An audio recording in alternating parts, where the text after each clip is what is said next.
All right, everybody, buckle up, because today we're diving headfirst into a turning point in history, the scramble for Africa. That's right, we're talking late 19th century, a continent on the brink of dramatic change. And get this, by 1914, only Ethiopia and Liberia were left standing as independent nations. It's easy to forget, but Africa wasn't just some empty landmass waiting for Europeans to make their mark. Right, we're talking established societies, trade routes crisscrossing thousands of miles. Powerful kingdoms, too, like the Ashanti, they controlled massive amounts of wealth.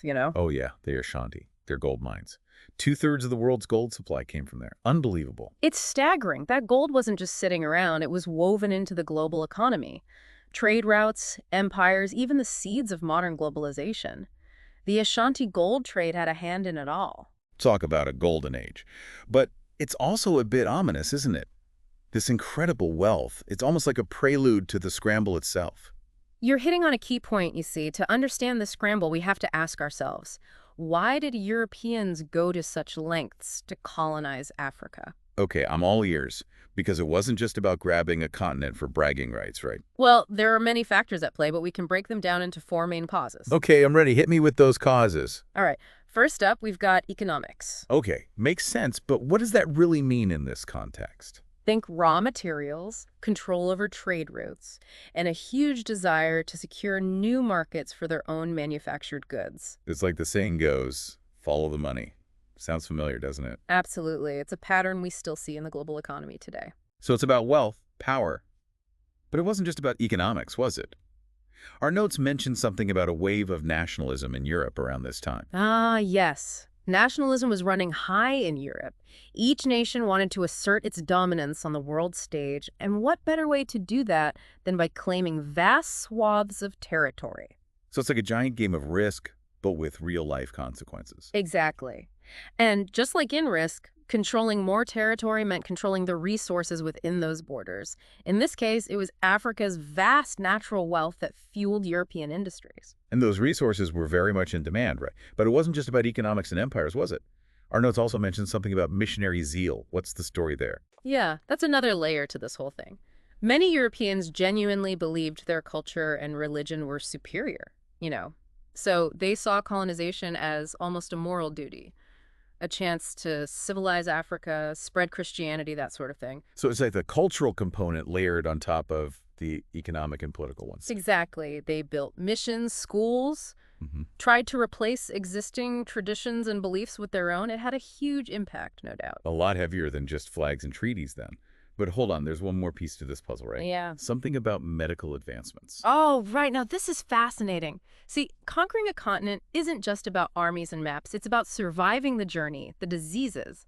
Malaria was a huge problem for Europeans in Africa. Makes sense. Tropical climate, right? Right. But then comes quinine. This new medicine derived from tree bark. It was like a game changer.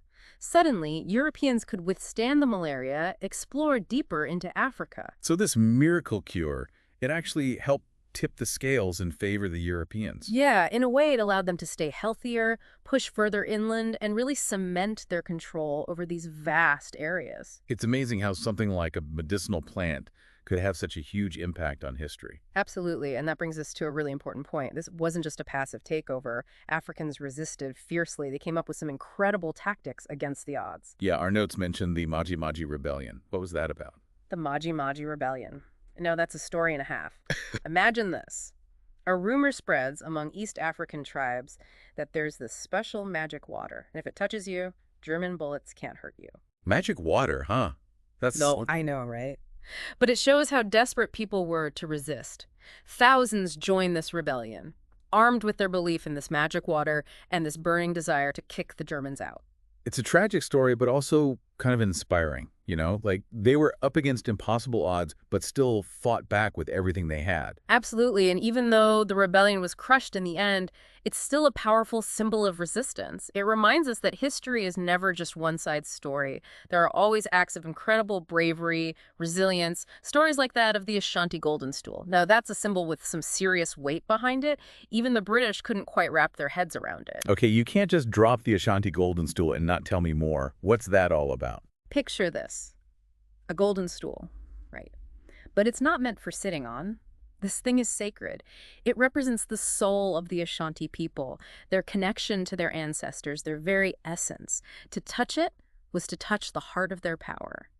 When the British demanded the stool as a symbol of their authority, it was like asking the Ashanti to give up their entire identity. And they weren't about to let that happen, were they? Not a chance. They fought tooth and nail to protect that stool. They knew their heritage, their very sense of self was at stake. Talk about a powerful symbol, huh? This one object representing an entire culture's defiance. It really makes you think about the different layers of resistance going beyond just battles and into the heart of a culture. Exactly. And that leads us to the legacy of this whole period, something that still impacts Africa today. Because it's not like Europeans just packed up and left things as they found them, right? Right. Artificial borders, economic systems. Yeah. Our notes mention how European languages and customs were imposed. It's like the scramble never really ended. It's true. Think about it. Drawing lines on a map, dividing a continent without much thought to the people already living there, ethnic groups, ancient rivalries, existing trade routes, all disregarded. And those hastily drawn borders still cause problems today. It's like trying to build something new while ignoring the foundations underneath. A good way to put it. And those foundations, they represent so much potential, the chance to determine their own future, that was taken from many African nations. It's like that saying, history repeats itself. We see those patterns even today. Raw materials flowing out of Africa, other countries benefiting, while parts of the continent struggle to break free. It's a reminder that colonization wasn't just a one-time event. The effects are still felt in the global economy, international relations. It's woven into the fabric of the world we live in. Makes you wonder, Yeah. what if? What if the scramble never happened? What would Africa look like today? That's the million-dollar question, isn't it? Would we see a united Africa, a global superpower, or maybe a collection of diverse nations, each with its own path, but still connected by their shared history? It's mind-boggling to imagine all the possibilities, a world so different from our own. But that's history for you, always making you question, re-examine. Exactly. It pushes us to confront the difficult parts, consider different perspectives, and hopefully learn from the past to build a better future. It's a good reminder that history isn't just dates and names in a textbook. It's alive, you know. It's shaping our world right now. So as you dive into those notes, don't be afraid to ask the tough questions. Challenge the narratives, look for different viewpoints, and most importantly, let that knowledge help you make a difference in the world. Well said. Because in the end, that's what it's all about, isn't it? Understanding our past to create a more informed, more just, and hopefully brighter future for everyone. Couldn't have said it better myself. That's all the time we have for today's deep dive, but thank you for joining us on this journey through history. Until next time, keep exploring, keep questioning, and keep learning.